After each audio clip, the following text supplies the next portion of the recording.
Chapter 9. Me and the Clown. "Wolfgang Amadeus Mozart," said Annie.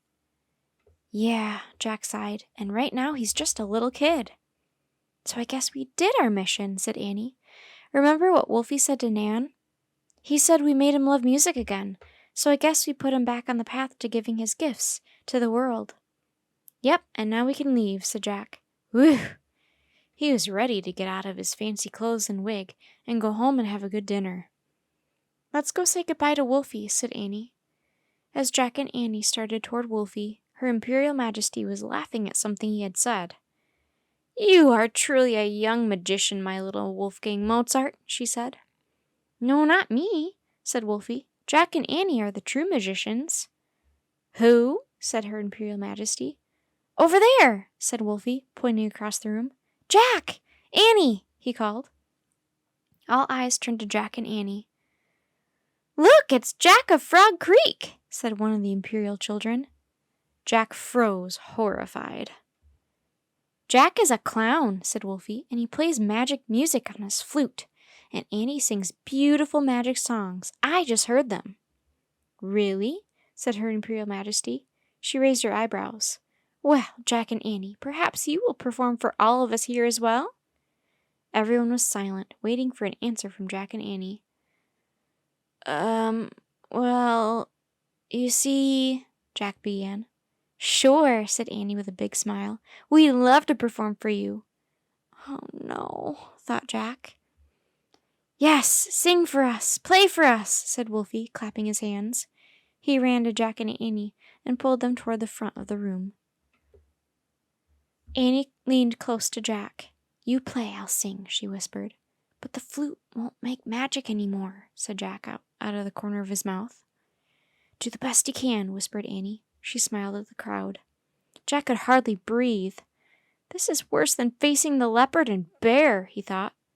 "Me, then you," Annie said to him. Jack reached into his pocket and pulled out the silver flute. Annie started singing. "We came in a coach, in a wig and a gown. We came to Vienna, me and the clown." Annie turned to Jack. As everyone watched him, he held the instrument in a playing position. He desperately hoped a little magic still lingered in the flute. He blew air over the mouthpiece. No sound came out. All anyone could hear was Jack's huffing and puffing. Wolfie giggled. "See, Jack's a clown," he said. Everyone laughed. "Okay," thought Jack. "If they want a clown, I'll be a clown." Jack put on a goofy face. He looked into the end of the flute, as if searching for its missing sound. He jerked back his head, as if something had shot out of the flute and hit him in the eye. Everyone laughed harder. Jack liked hearing their laughter this time. He made a big show of wiping his eye. Then he gave Annie a silly grin.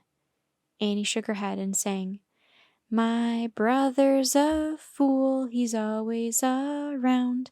Why is it always me and the clown?" Jack pretended to bonk her on the head with his flute. He tried playing again, but again no sound came out. He turned the flute upside down and shook it as if he were trying to shake out some music. Annie rolled her eyes to show she thought Jack was hopeless. Then she nodded at him, motioning for him to walk with her. As they moved away from the front of the room, Annie sang the last verse of her song. "It is time to go, it's time to leave town. Goodbye from me, and goodbye from the clown." Crossing the room, Jack put the flute to his lips again. As he followed Annie to the door, he looked at the crowd and winked. Then he started to make up his own flute sounds. "Tweedle, tweedle, tweedle," he sang. "Toot, toot, toot." The audience laughed. When Jack saw Nan laughing hard, it spurred him on, and he did a little dance step. "Peep, peep, peep-a-wee," he sang, pretending to play the flute. "Peek, peek-a-boo." At the door, Jack and Annie stopped. Jack held the flute to his side and bowed. Annie curtsied at the same time. The audience laughed and clapped. Together, Jack and Annie waved to the crowd. "Bye, Wolfie!" shouted Annie. She blew kisses to him. "Keep making music." "Have a great life, Wolfie!" shouted Jack.